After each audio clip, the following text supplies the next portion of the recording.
أنا عبد الرحمن حسنين، مهندس اتصالات ومتخصص ذكاء اصطناعي وأمن سيبراني. هنا وعي رقمي عملي يحمي شغلك وحساباتك بمصادر رسمية. كل حلقة خطوة تتنفذ في 10 دقايق. يلا نبدأ. خلونا نتكلم النهاردة عن حاجة كده زي الباب الخلفي لحياتنا الرقمية. باب أغلبنا ممكن يكون مش واخد باله منه خالص، وهو العنصر البشري في الأمن السيبراني. وعلشان ندخل في الموضوع على طول، خلوني أبدأ بحقيقة ممكن تكون صادمة شوية. أغلب الناس للأسف هيتم اختراقهم في وقت من الأوقات، يمكن مش النهاردة ولا بكرة، بس ده هيحصل. طيب الكلام ده ممكن يخض شوية، بس الحقيقة إن الهدف من الشرح ده مش الخوف خالص. الهدف إننا نفهم كويس ونرسم خريطة واضحة للواقع الرقمي اللي كلنا عايشين جواه.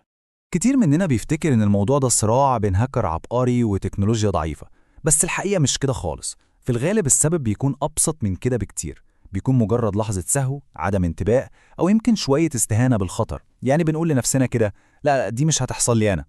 والتفكير ده بالذات هو اللي بيوصل لنا لواحد من أكبر المفاهيم الغلط المنتشرة عن عالم الاختراق. يعني لو سألنا نفسنا مين اللي الهاكرز بيستهدفوه، على طول هيجي في بالنا الناس المهمة قوي، الشركات الكبيرة، الأغنياء، وبنحس إننا يعني مش مستاهلين. بس هنا بقى بتيجي المفاجأة، دي مش الحقيقة خالص. الواقع أن أي حساب، أي موبايل، أي إيميل هو هدف محتمل. في العالم الرقمي مفيش حاجة اسمها حد صغير أو مش مهم لدرجة أنه يكون في أمان. طيب تمام، بما إن كلنا ممكن نكون أهداف، السؤال المنطقي هو طب ده بيحصل إزاي بقى؟ إيه الطريقة؟ أول حاجة لازم نشيلها من دماغنا هي صورة الأفلام، الشاشات الخضراء والأكواد اللي بتجري دي. الموضوع في الحقيقة أبسط من كده بكتير. تخيلوا كده، لينك بيوصل، رسالة شكلها عادي جدا، إيميل بيقولك لازم تتصرف بسرعة، وبضغطة زرار واحدة الباب اتفتح. المهم هنا إن الباب ده محدش كسره، إحنا اللي فتحناه بإيدينا. فكرة الباب المفتوح دي مهمة قوي، وخلونا نتكلم عنها أكتر، لأننا للأسف بنسيب الأبواب دي مفتوحة كل يوم، ويمكن من غير ما ناخد بالنا. كل عادة من العادات دي هي بالظبط زي ما يكون حد ساب باب بيته مفتوح ونزل. فكرة استخدام باسورد واحد لكل الحسابات، أو الضغط على أي لينك يظهر من غير تفكير، أو تحميل أي ملف وخلاص، أو إننا نصدق أي رسالة توصل لنا على طول. الحاجات دي مش مجرد غلطات صغيرة، دي بتبقى دعوة مفتوحة للخطر إنه يدخل. والمشكلة الأكبر بقى إن في الغالب الشخص مش بيعرف إن الباب ده اتفتح غير لما الكارثة تحصل خلاص.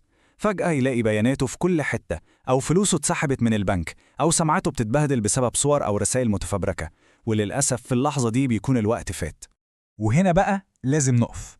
النقطة دي بتوصلنا لصلب الموضوع اللي بنتكلم فيه النهاردة. محتاجين نعمل إعادة تفكير كاملة في معنى الأمن السيبراني نفسه.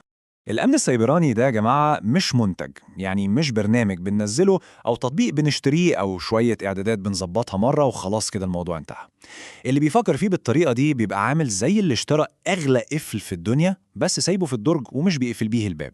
طب هو إيه إذن الأمن السيبراني؟ في جوهره هو سلوك، هو طريقة تفكير، هو ببساطة ممارسة يومية للحذر والوعي في كل تفاعل لينا أونلاين. وهنا بتيجي الدعوة الأساسية، وهي مش دعوة للخوف، لا، دي دعوة لتبني وعي مختلف. إننا ننتقل من مرحلة إننا نكون مجرد مستخدمين عاديين لمرحلة إننا نكون مستخدمين واعيين ومسؤولين عن أمانهم الشخصي. والحلو في الموضوع إن الوقاية دي مش محتاجة شهادات ولا خبراء، هي محتاجة مننا نتبنى عقلية بسيطة، نسأل قبل ما نضغط، نفكر قبل ما نثق، ونخلي الشك الصحي ده عادة يومية في تعاملاتنا الرقمية. الثلاث حاجات دول هما خط الدفاع الأول، وصدقوني الأقوى. ومرة تانية مهم نأكد إن الهدف من الكلام ده كله مش إننا نعيش في قلق وشك من كل حاجة. الهدف هو العكس تماماً، الهدف هو الحماية، لأن المعرفة في حد ذاتها هي أقوى سلاح للحماية. فخلونا نعتبر دي نقطة بداية جديدة، بداية لطريقة تفكير مختلفة، ووعي جديد في تعاملنا اليومي مع العالم الرقمي. لأن في النهاية السؤال المهم مش هل ممكن أتعرض لاختراق، السؤال الحقيقي هو أنا مستعد إزاي لما ده يحصل. لو الحلقة فادتك ادعي لنا بخير، وادعي الوالدي بالرحمة. اكتب سؤالك أو الموضوع اللي نفسك نقطيه تحت. المصادر والخطوات في الوصف. اشترك وفعل الجرس، ونشوفك في الحلقة الجاية.